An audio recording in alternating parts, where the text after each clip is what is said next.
Olá, pessoal! Sejam muito bem-vindos a mais um episódio do podcast Open Mind. É um prazer, estou aqui eu, Ana Venturini, host do podcast, junto com a minha co-host, Gabriela Varela. Oi, pessoal, bom dia! Sejam bem-vindos a mais um episódio. E hoje estamos aqui com uma convidada muito especial, uma convidada que eu admiro muito, chamada Luciana Tedeschi. Muito prazer, Lu, que bom que você conseguiu participar, liberar um tempinho aí da sua agenda para estar aqui com a gente. Sim, obrigada, meninas. Eu que agradeço e parabenizo pelo projeto, pelo podcast e seguimos em frente. Vou apresentar aqui um currículo pequeno da Lu. Gente, então vamos lá. A Luciana, ela é médica pela Universidade Federal Fluminense, anestesiologista pela UFRJ e é conhecida pelo seu trabalho inovador dentro da área da saúde. Além da sua prática clínica, ela desenvolveu um aplicativo chamado AnestWork, que atualmente conta com mais de 900 usuários. Não é pouca coisa, né, Lu? E hoje em dia, essa ferramenta ela é utilizada para a gestão de muitos profissionais dentro da anestesia. E a gente hoje vai conversar como que foi essa mudança desde a anestesia até a transição para a criação da startup dela. Então, estamos muito animados.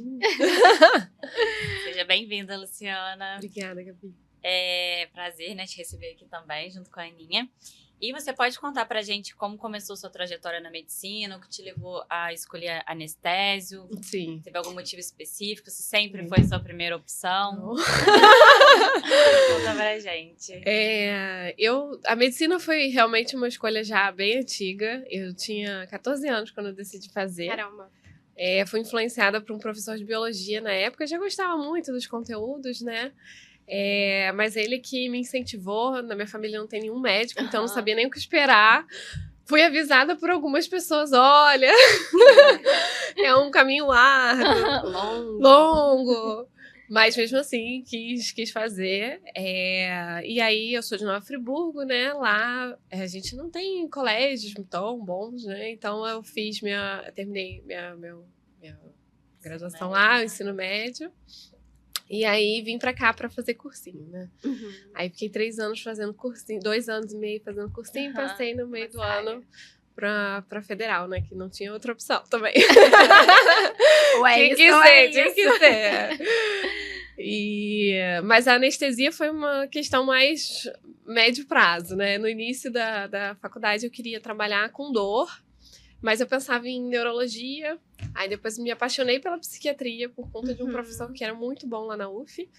E só que aí, acompanhando a realidade, né, vi que não era tanto pra mim. E eu pensei, bom, por que não anestésio, né? Anestésio trabalha com dor. Aí rodei no internato, fiz um internato fora da UF, né? Fiquei 2 meses no Hospital da Lagoa. Legal. E me encantei. Aí agora eu nem quero mais trabalhar com dor. Só anestésio mesmo, só na parte da centro cirúrgico, assistência, é o que eu gosto de fazer. É o que você gosta. E conta um pouquinho, esse caminho alternativo que você traçou dentro da medicina. Não é comum a gente ter médicos Exato. que têm uma startup. Sim. Então, eu acho que é muito legal a gente trazer toda essa jornada, como foi que você começou, o que te levou a ir por esse caminho da inovação e quais foram os seus primeiros passos para começar a empreender. Sim. Assim que eu saí da faculdade, eu tive muitas questões relacionadas a principalmente contabilidade. Então, eu saí sem saber qual tipo de PJ era melhor pra mim. Juntei com uma amiga e aí a gente fez uma sociedade que a gente pagava o dobro de anuidade no CREMERG, exatamente, de imposto. Então, assim, eu percebia uma dificuldade, de uma maneira geral, dos médicos terem essa questão da gestão financeira, contábil. E pensava em não querer passar isso de novo quando eu me formasse na anestesia, né? E isso foi quando você formou, então, Isso quando eu me formei na faculdade, que eu tive essa dificuldade inicial. Mas assim que eu comecei a anestesia, aí eu já tinha essa ideia, né? De não querer passar por isso de novo, tentar estruturar uma coisa mais elaborada quando eu me formasse, ter mais noção de mercado. Na época, alguém te ajudou com essa parte de contabilidade? Nada, foi no erro, né? Perdendo dinheiro. Não tinha conta Zen. Não tinha conta Zen. E aí eu decidi, aí no meu R1, eu Uhum. conversando já com os colegas anestesistas, né, meus staffs, eu via que tinha uma demanda muito grande por isso, e principalmente uma peculiaridade dentro da anestesia aqui no Rio, que era a questão do armazenamento de documentos, são documentos que contêm dados sensíveis, né, do paciente, que a gente sabe a importância, né, da gente ter um tipo de proteção. E toda essa questão financeira. E aí eu falei assim, porque na anestesia a gente tem muito o cálculo de valor de honorário, tem regras baseadas na Associação Médica Brasileira, existem vários percentuais, e tudo era feito muito à mão. Eu falei, uma bom, loucura, né? uma A gente fica loucura. perdida. Exato. E aí ficava assim, quanto você cobra, fulano? Quanto você cobra? Uma coisa assim, de Uma boca a bagunça, boca. Exato. E aí eu falei, bom, por que eu não faço, então... Aí surgiu uma ideia, eu tava no caminho indo pra residência. Eu falei, gente, por que eu não faço um aplicativo pra isso? Aí eu pensei, bom, vou aproveitar e vou fazer meu trabalho de conclusão de curso em cima. E aí eu fiz uma pesquisa, né, pela Sociedade Brasileira de Anestesia, sobre como seria a demanda, quais funções o aplicativo teria, sobre se realmente era uma necessidade. Mais de 90% respondeu que sim. E aí, daí foi crescendo, né? Então, aos pouquinhos, óbvio que hoje em dia eu tô muito satisfeita com o resultado, porque a gente, inicialmente, a ideia era só tirar do papel e tornar aquilo, executar, né? E aí foi crescendo, eu fui fazendo parcerias, sociedade, e aí cada vez mais fui sendo levada para esse ambiente, que é um ambiente que, assim, minha família já é de engenheiros, então eu tenho um pezinho lá. Então, eu sempre gostei muito da área de tecnologia, de inovação, sempre tive muito atenta com isso, e aí cada vez mais interessada nesses pontos. Mas conta um pouquinho, desde você fazer essa pesquisa de mercado até você criar um aplicativo. Como que tem um gap grande, parece fácil, mas não é. Tem quanto tempo já que você criou? Tem 2 anos do aplicativo. 2 anos. Aí eu tive a ideia, e aí a primeira questão foi, e agora como é que eu vou tirar do papel, né? Sim. Porque eu não sei programar, então a minha ideia inicial era buscar programadores terceirizados. Então eu fui atrás, vi que o valor era bastante alto, consegui um outro programador que era da UFRJ, que tinha um custo mais em conta, ele estava se formando na época, então era uma parceria de ganha-ganha, né? Para ele seria bom para mim também. Mas mesmo assim ainda queria uma questão não só financeira do investimento em si, mas de não estar sozinha nessa empreitada, né? Porque a gente sabe como que é difícil empreender. Solitário, né? Exato. Além de desafiador, é muito solitário, Exatamente. Né? E eu pensei, bom, eu vou tentar ver um sócio, né? Sim. E aí fui... entrei em contato com empresas que eu achava que tinham afinidades. Por eu ter rodado na anestesia na Lagoa, eu conheci o presidente na época, né, da Cooperativa de Anestesia do Rio. E aí, na época, a gente formou uma sociedade em que eles foram, assim, parceiros chaves para que eu pudesse efetivamente tirar a ideia do papel, né? Nesse meio tempo, foram alguns percalços. Normal, vários. Normal. Empreendedor é uma loucura. Como criar a lei de proteção de dados, criptografia, porque são dados sensíveis, termo de uso de consentimento, política de privacidade, registrar a marca. Um porém à parte. Conta um pouquinho, Lu, essa parte. O que aconteceu? Conta pra quem não sabe que tem que registrar uma marca toda vez que você vai começar um projeto. Gente, não, que comecem com o legal, né, dessa questão do registro da marca, né, que eu acho que é legal a gente saber, a gente procurar se o nome que a gente quer está disponível. Exato. Então, as pessoas, elas fazem o caminho inverso e é uma falta de conhecimento mesmo, né? As pessoas não sabem que elas precisam ver se aquele nome está disponível para depois contratar um design, uma agência de marketing. Porque as pessoas fazem o caminho inverso. Não, eu quero... né, o meu nome, eu quero fazer a logo, eu quero fazer o site. A pessoa, às vezes, tem um gasto enorme ali, sendo que ela não fez o básico. Exato. Né, que foi, né, já registrar, pesquisar o nome. Então, é um detalhe muito importante que, assim, leva a gente depois, quando a gente não faz isso, né, é uma situação chata, porque, às vezes, né, o que a gente estava fazer comentando... todo um rebranding. Gabi, E só puxando aqui um pouquinho, lá na Conta Zen vocês fazem essa parte de registro de marca? Fazemos registro de marca e a gente já até alerta, né, as pessoas quando elas estão abrindo empresas, se elas já querem registrar, para a gente já poder pesquisar isso antes para já iniciar o processo, né, da maneira correta, né, para o cliente não gastar com marketing, com logo, com design e depois ter que, né, voltar tudo atrás.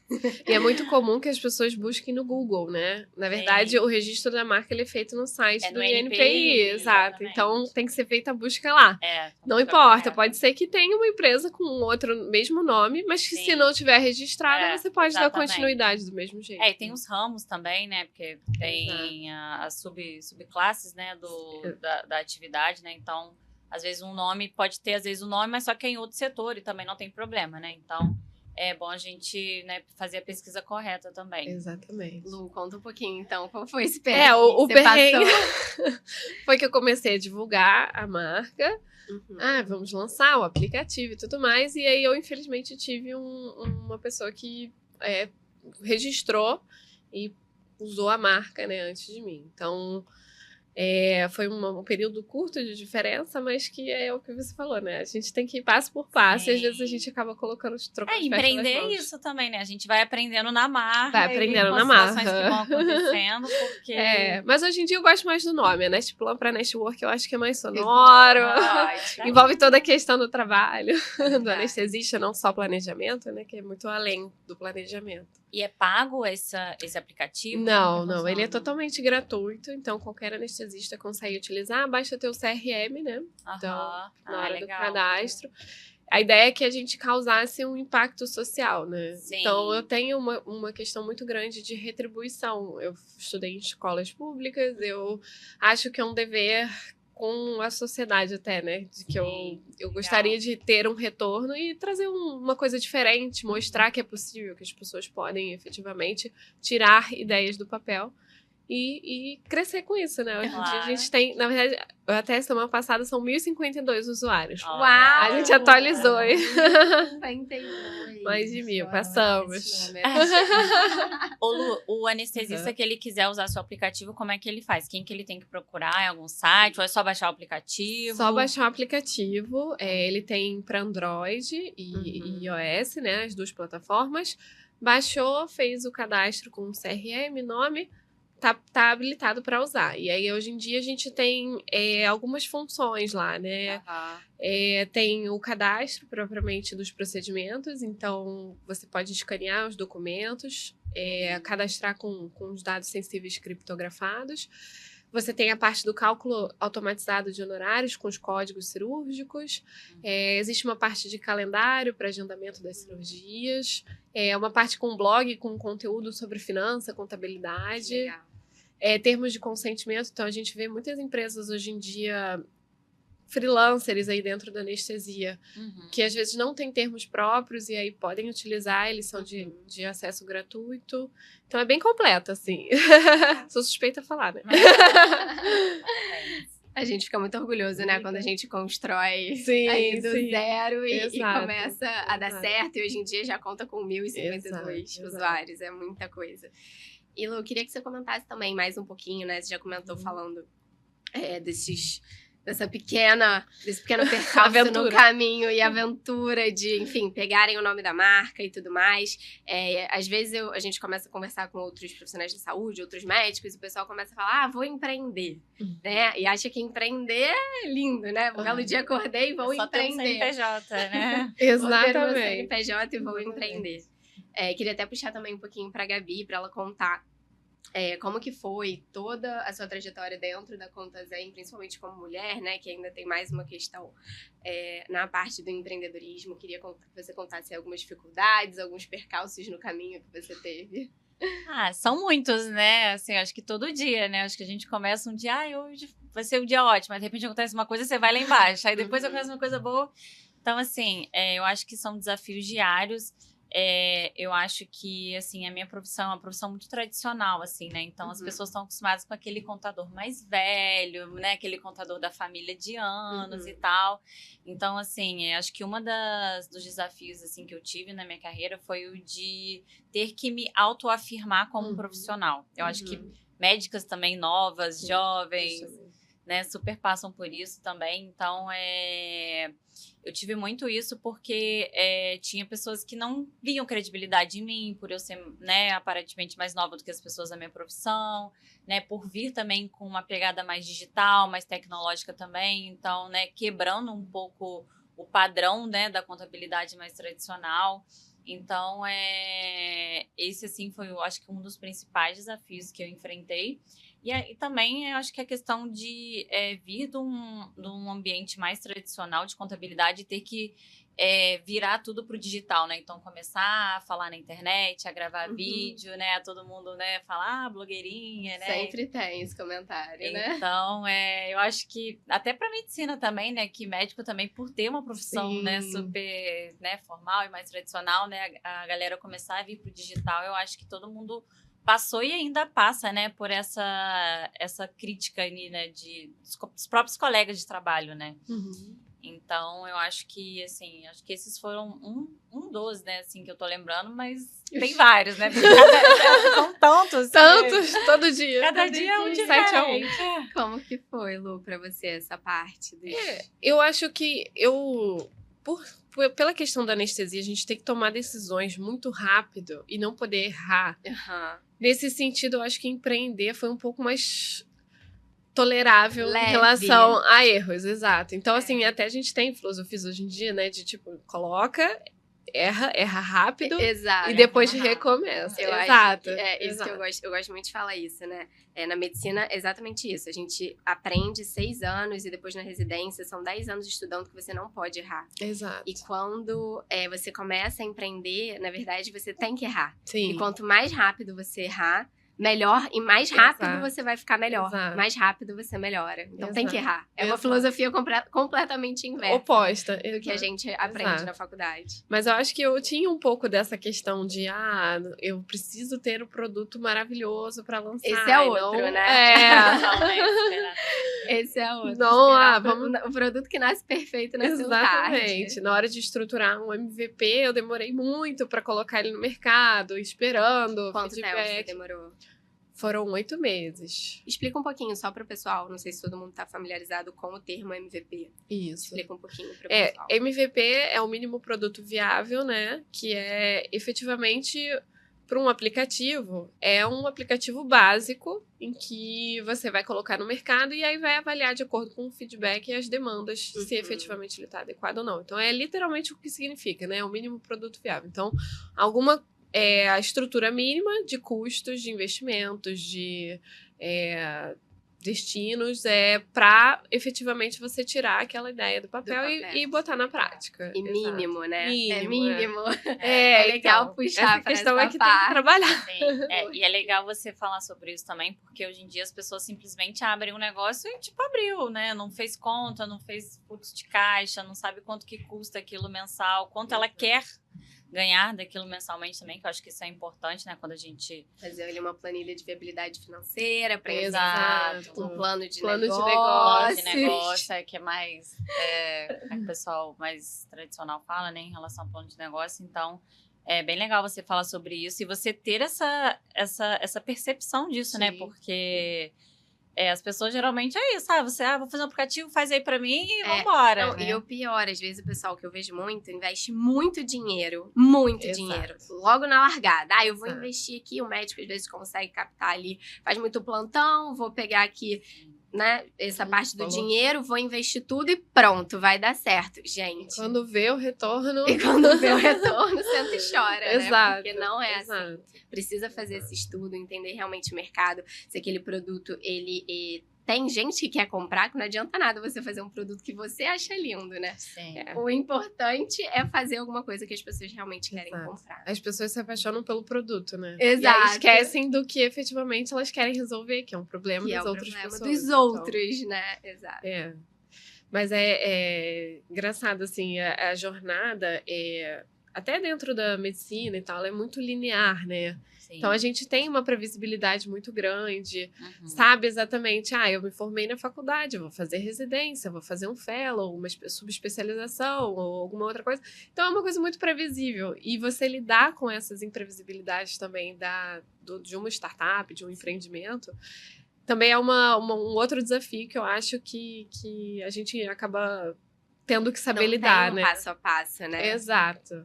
Exato. A gente estava até, inclusive, fazendo uma pesquisa de mercado com uma médica semana passada e ela frisou muito isso. Ela falou, eu terminei minha residência e agora eu não tenho um passo a passo. Ela falou isso, eu não tenho checklist. Exato. Porque é fácil, você faz a residência, tem que passar nessa faculdade, por exemplo, check. Aí depois eu tenho que passar nessa residência, check. Aí depois eu vou fazer a sub, check. Depois eu posso fazer um fellow, check. Mestrado, doutorado, tem uma hora que acaba, gente. Exato. Então, ela falou muito isso, né? Não tem um passo a passo de como empreender, de que pessoas, de como eu vou montar meu consultório, ou de como eu vou montar minha empresa, ou se eu quero sair um pouco da medicina, quem eu procuro. E tem uma estatística que dentro da graduação, né, a gente tem em torno de 2% do tempo destinado a essas outras áreas. Olha só, né? 2%. Então, assim, e você vai sair no mercado da mesma maneira que os outros profissionais. Por que não aprender isso? E por que não isso já está naturalizado dentro da nossa rotina de estudos, né? Exato.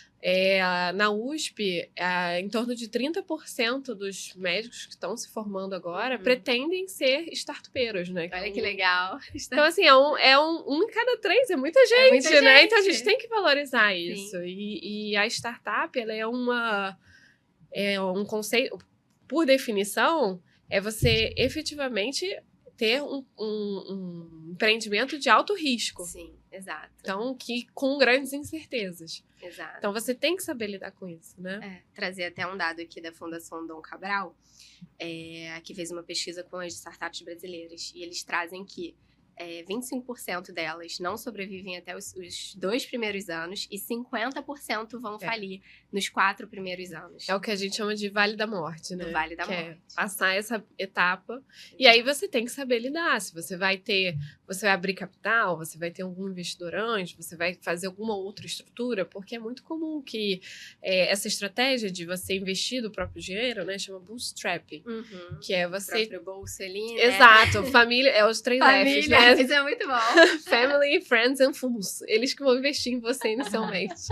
Os tolos, a família e os amigos, né? Então, é muito comum que isso aconteça. Você investe, e agora? Não tem o retorno que eu esperava, porque justamente não teve esse planejamento de negócio, não estruturou uma estrutura de custo, pesquisa.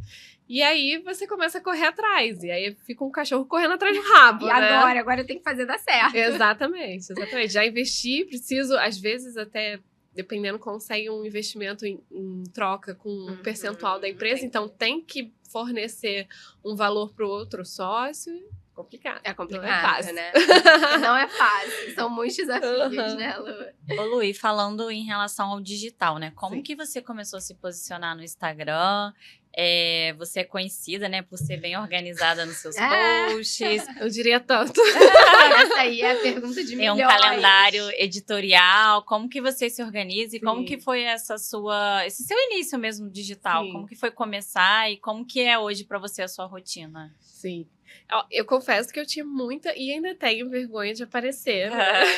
Mas, graças a Aninha, eu fui vencendo isso. Open Mind literalmente abriu minha mente.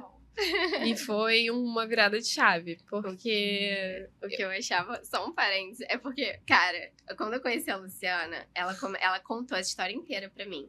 Porque eu queria desenvolver um aplicativo, sou anestesista, desenvolvi um aplicativo, tem mais de 900 usuários, sou... sócia de uma grande empresa, não sei o quê. Eu falei, nossa, que máximo. Aí eu entrei no Instagram dela. Não tinha nada. 3 fotos. Não tinha nada disso. Só uma foto minha. Falei, gente, olha essa potência escondida, né? E assim, porque assim, eu pensei, gente, olha quanta gente ela pode inspirar, ela pode ajudar. Sim. E eu falei assim, garoto, você tem que botar isso pra jogo. Agora, vambora. Eu sou, assim, muito tímida e... Tem uma questão, assim, de dúvidas pessoais, e eu acho que é um pouco do... Acho que é da mulher isso. Da gente diminuir o que a gente conquistou, né? Sim. Então, Foi muito difícil no início botar a cara pra jogo ali. Agora eu já acostumei, acho que eu tô um pouco mais tranquila. Mas normalmente eu programo o meu conteúdo num dia da semana. Então acho que isso é importante, ter uma estratégia, até pra você ter uma linha de pensamento e raciocínio, né? Do que você vai falar, do que você vai abordar. Eu tento sempre dividir o conteúdo em alguns... uma parte para mais técnica, então mais para os anestesistas mesmo, que fale sobre inovações e tecnologias dentro da anestesia. Tento trazer artigos recentes, né, que falam sobre isso. Um formato um pouco mais fácil de se aprender, né? Falo um pouco um conteúdo mais inspiracional, inspirativo, enfim. Um incentivo. Tento falar um pouquinho sobre a minha trajetória, sobre como foi. Então, eu divido basicamente nesses conteúdos. E aí, programo, uso o Trello para fazer isso, né? Que é uma ferramenta que eu acho que é muito importante. E a parte do design sou eu que faço tudo. É legal. Eu sou... Canva. No Canva, eu uso o Canva. E é isso, assim, aí tem semana que a gente tá com vontade de falar, não, hoje, essa semana foi super corrida, eu tô exausta, não vou fazer nada, mas essa persistência ali, a gente... ter constância, tem que... Exato. Você chega a separar algum horário da sua semana pra fazer todos os posts? Sim, Você faz todo dia um post? Não. Como que você faz isso? Eu geralmente tiro em torno de 3 a 4 horas por semana pra produzir. E aí eu pego o dia que tá mais tranquilo. Geralmente são os domingos pra mim, mas aí a agenda de anestesista é um pouco... Eu ainda trabalho na assistência, pretendo continuar hoje em dia ainda dividida nessa parte de empreender na assistência, que é uma coisa que eu amo e sou apaixonada, não adianta. Anestesia não dá pra largar. E aí acabo me dividindo então nos horários que eu tenho um pouco mais livre, né? Porque apesar da gente ter essa agenda meio louca, a gente acaba tendo uns horários disponíveis. Flexíveis, né? Bom exato. Que dá... Aí já deixa agendado pra semana. Isso, pra semana, sempre produzo pra uma semana inteira. Sim, e eu queria trazer mais uma perguntinha agora, que você vai lançar também sua mentoria para médicos. Eu queria que você contasse um pouquinho qual o intuito, como que foi construir isso tudo, se você tá animada, empolgada. Muito! Foi uma ideia que eu, assim, fui elaborando à medida que as pessoas iam me trazendo demandas sobre como eu tinha feito. A gente estava até conversando aqui com a próxima, com a Sophie. Mas as pessoas querem trazer produtos diferentes, querem trazer inovações e elas querem ter um diferencial. Então, vinham muitos colegas me perguntar, Luciana, como você fez? Como é que funciona? Quais dificuldades, questões X, Y, Z específicas? E aí eu sempre ajudava, né? Mas percebia que, poxa, eu tinha um conhecimento um pouco maior do que a maioria das pessoas, dos médicos. E pensei, bom, como que eu posso, então, talvez formatar esse conhecimento numa estrutura que eu possa realmente ajudar as outras pessoas? Porque eram auxílios muito pontuais, né? Então, eu não consegui dar aquela continuidade de pegar a ideia e efetivamente... Exato. Construir junto, passar o caminho das pedras. Então, surgiu a ideia do Experiência 6.0. A princípio em anestesia. Quem sabe a gente abre para a área da saúde. Minha aposta. Mas a ideia é que eu ajude outros anestesistas a efetivamente tirarem ideias do papel, né? E eu tô muito empolgada. A gente tá com a primeira turma agora. Estamos começando. Então, espero que seja um projeto que vá pra frente, porque eu tô bem empenhada mesmo.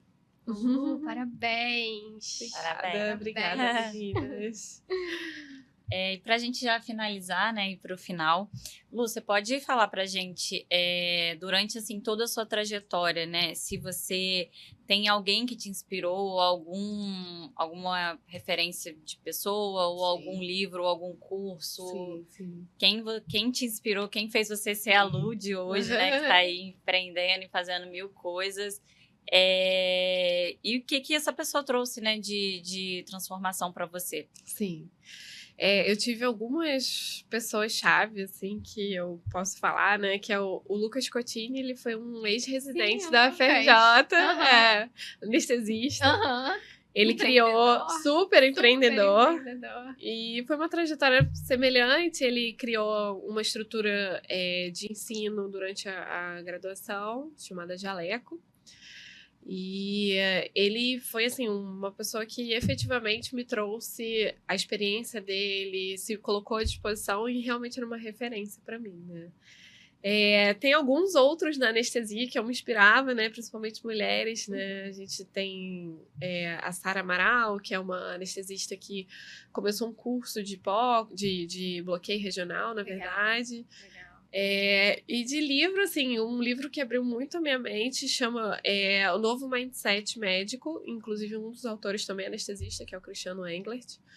O Cristiano do Sul? Sim, também, isso, lá de Porto Alegre. Lá Exato. de Porto Alegre. E, assim, é um livro que eu acho que para quem está começando e querendo entender as tendências de mercado do futuro, como que vai ser o comportamento consumidor, como que a gente efetivamente consegue tirar ideias do papel e colocar na prática, é um livro que é bastante inspirador. Eu gostei muito. Abre a cabeça. Abre a cabeça do pessoal. Mas tem muita inspiração. Acho que eu poderia ficar uma hora aqui falando. Mas esses foram os principais. Hoje em dia, eu tô no núcleo de inovação e empreendedorismo da SBA e os meus colegas lá dentro são muito inspiradores. Tem o Diógenes, né? O Giorgio e o Paulo Matos. Então, assim, a todo momento a gente tem uma troca muito grande e vão chegando pessoas novas que vão, poxa, eu quero ser igual aquela muito pessoa, legal, né? Eu acho que o legal do empreender é isso. Tem um núcleo que as pessoas se apoiam muito. Eu, pelo menos, senti isso quando eu comecei a empreender, apesar de estar muito perdida, né? Eu via que sempre que eu pedia ajuda pra alguém, as pessoas liberavam uma horinha que fosse no dia delas e falassem, tá bom, vem aqui, senta aqui que a gente vai conversar sobre isso. Exato. E eu acho que é o que faz crescer, né? A gente criar estruturas que sejam, de pertencimento, porque é uma trajetória, como a gente havia falado, meio solitária, né? Então, tá crescendo, mas ainda bastante solitária. Então, que a gente possa contar com outras pessoas como vocês e outras estruturas que a gente desenvolva para efetivamente conseguir tornar essa empreitada um pouquinho mais fácil. Muito obrigada. Obrigada a Queria você. te agradecer por liberar esse horário para vir conversar aqui com a gente, trazer toda essa sua experiência. Gabi também por participar aqui do episódio com a gente, trazer essa parte mais técnica que o médico não sabe para o pessoal. Obrigada, Lu. Foi um prazer te conhecer e ver a sua história de uma pessoa que realmente, né, botou para executar, assim, eu achei demais, assim, achei incrível. E você vinha, né, aprendendo coisas diferentes da medicina, né, porque você teve que se desafiar aí. Então, achei muito legal a sua história, sua trajetória, foi um prazer. E fala seu Instagram para o pessoal te acompanhar lá, né? Sim, boa. Obrigada, meninas, pela oportunidade, muito feliz de estar aqui. Meu Instagram é doutora.luciana.tedeschi. Meu sobrenome não é um dos mais fáceis. Mas qualquer coisa a gente deixa escrito. Eu vou colocar embaixo. Tá. E seu LinkedIn? Você tem LinkedIn também? Tenho. É Luciana Tedeschi, _. Ótimo. Perfeito. Muito obrigada. Pessoal, terminamos aqui mais um episódio do podcast Open Mind. Foi um prazer estar aqui com vocês e até a próxima. Até a próxima.